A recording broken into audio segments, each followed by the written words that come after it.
दोस्तों पिछली वीडियो में हमने वंश के बारे में जाना था। अब हम जानेंगे विवाह के बारे में कि हिंदू धर्म में विवाह के क्या नियम हैं। तो देखो महाभारत में भी इसका वर्णन किया गया है। इसमें क्या विवाह विवाह जो है इसको दो भागों में बांटा गया है, एक अंतर्विवाह एक बहिर्विवाह। बहिर्विवाह और अंतर्विवाह क्या है? जब गोत्र के अंदर ही विवाह होता है तो उसे अंतर्विवाह कहते हैं। एक ही जाति के अंदर विवाह होता है, एक ही कुल एक ही परिवार के अंदर विवाह होता है, उसे अंतर्विवाह कहते हैं। जबकि बहिर्विवाह क्या होता है? इसका उल्टा, विपरीत, मतलब इसका उल्टा, गोत्र के अंदर है तो बाहर, जाति के अंदर है तो उसके बाहर, तो ऐसी व्यवस्था को बहिर्विवाह कहते हैं। यहाँ पे एक चीज़ और समझना हमें कि जो विवाह है ये 8 प्रकार का वर्णन किया गया ब्राह्मणी ग्रंथों में। अब वो 8 प्रकार के कौन कौन से हैं? देखो 8 पर है तो 8 टाइप के, इसमें 4 को अच्छा माना गया है और जबकि 4 को बुरा माना गया है जो विवाह के नियम है। अब जो 4 अच्छे माने गए वो कौन कौन से हैं? देखो पहला है ब्रह्म विवाह। ब्रह्म विवाह क्या होता है कि माता पिता द्वारा योग्य वर, जब माता पिता खुद ही एक योग्य वर मतलब एक लड़के को चुनती है अपने कन्या का विवाह करवाने के लिए, तो उसे ब्रह्म विवाह कहा जाता है। देव विवाह क्या होता है? यज्ञ करने वाले जो पुरोहित होते हैं उनके साथ जब कन्या का विवाह करवा दिया जाता है माता पिता मतलब कन्या के माता पिता द्वारा, तो उसे हम देव विवाह कहते हैं, इसे अच्छा माना जाता है। एक है आर्ष विवाह। आर्ष में मतलब यज्ञ हेतु 1 या 2 गाय के बदले में उस कन्या का विवाह करवा दिया जाता है, जिसे आर्ष विवाह कहा जाता है। एक है प्रजापत्य विवाह। प्रजापत्य विवाह क्या होता है? स्वयं वर द्वारा हाथ मांगना है। जब पुरुष खुद ही उसके माता पिता मतलब कन्या के माता पिता से हाथ मांगता है कन्या का, तो उसे प्रजापत्य विवाह कहते हैं। ये अच्छे माने जाते हैं ब्राह्मणीय ग्रंथों के अनुसार। अब जो 4 वो बुरे माने जाते हैं वो कौन कौन से हैं? असुर विवाह। असुर विवाह क्या होता है? कन्या का विक्रय, शैल, मतलब जब स्त्री को बेच दिया जाता है उसके माता पिता द्वारा, उसे असुर विवाह कहा जाता है। अगला है गंधर्व विवाह। गंधर्व मतलब कन्या और वर में प्रेम हो जाना। ये क्षत्रिय वर्ग में ज़्यादा देखा जाता है। जब कन्या और वर में प्रेम हो जाता है और जब उनका विवाह हो जाता है उसे हम गंधर्व विवाह कहते हैं, इसे बुरा माना गया है। एक है पिशाच विवाह। पिशाच विवाह क्या होता है? सोई हुई या नशे में धुत जब कन्या का विवाह हो जाता है या कर दिया जाता है तो उसे हम पिशाच विवाह कहते हैं, जो कि अच्छा नहीं माना जाता। एक है राक्षस विवाह। जब बलपूर्वक कन्या के साथ विवाह किया जाता है उसका अपहरण करके, तो बलपूर्वक विवाह को राक्षस विवाह कहते हैं, जो कि अच्छे नहीं माने जाते। इन सब के बारे में आपको थोड़ा थोड़ा पता होना चाहिए। आगे देखते हैं स्त्री पर और संपत्ति पर स्त्री और पुरुषों का अधिकार। देखो ब्राह्मणीय ग्रंथों के अनुसार मनुस्मृति जो है इसमें समाज में महिलाओं और पुरुषों के अधिकारों कर्तव्य के बारे का उल्लेख किया गया है। संपत्ति के बारे में उल्लेख किया गया है कि कौन कौन सी किस किस की संपत्ति होगी मनुस्मृति में।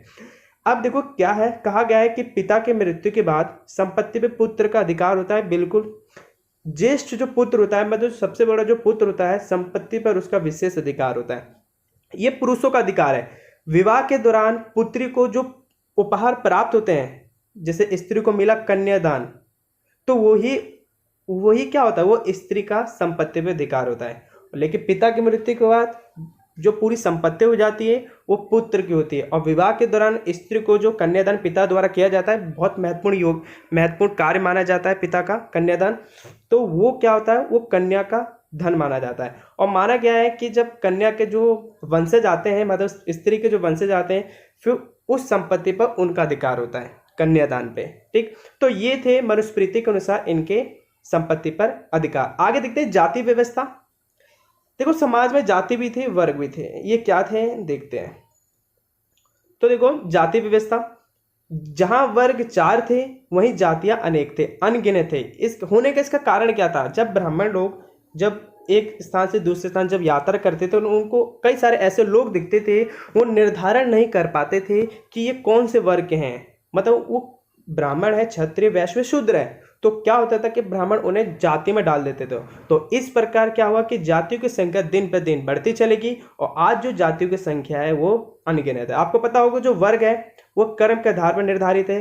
पता है कि ब्राह्मणों को कौन सा आदर्श जीविका है, क्षत्रिय को कौन सा यज्ञ युद्ध करना, वैश्यों का व्यापार पशुपालन करना, शूद्रों का क्या जो सबसे निचला स्थान होता है तीनों की सेवा करना। ये कर्म के आधार पर निर्धारित है वर्ग, जबकि जाति में ऐसा कुछ उल्लेख ही पता नहीं चलता। अब देखो ब्राह्मण जिन लोगों को वर्ग में डाल नहीं पाए उन्हें जाति में जोड़ दिया गया। यही कारण था कि जातियों की संख्या बढ़ती चलेगी जबकि वर्ग 4 के 4 ही रहे।